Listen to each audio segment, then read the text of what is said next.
Okay. Here's less than 101, number 26. So this is let f of x equal this, x minus 1. So if f of x is x minus 1, when I have f of x over f of g of x is x minus 1, so that's going on the top. Okay, because it says f of x goes on the top. Now, f of g of x goes on the bottom. That means I have to plug g of x into f of x. So that means f of x is x minus 1, so I have to plug g of x in right there where that x is. So what's g of x? X squared minus 1. So right there I have to put x squared minus 1, and that's the one, that's that, right? That's f of g of x. That's a composition of functions, if you didn't know that. So f of g of x is equal to x squared minus 2. That's what they want me to put down in this denominator. They want me to put x squared minus 2 because that's f of g of x.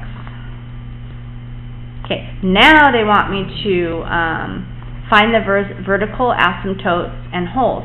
So how do I find vertical asymptotes? Does anybody know?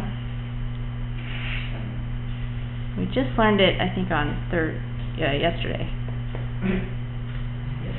On yesterday.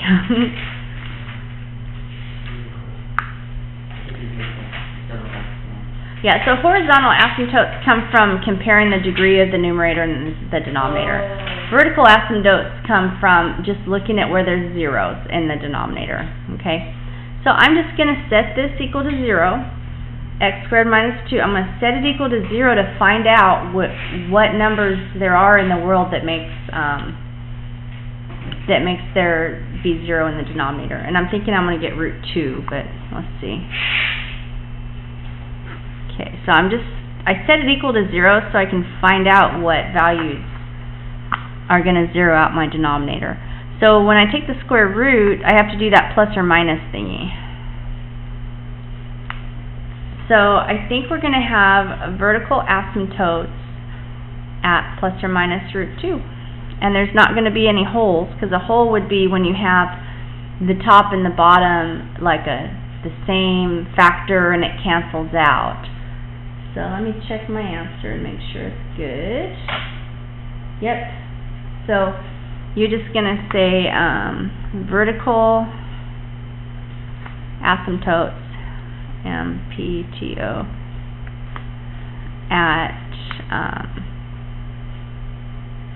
plus and minus root 2.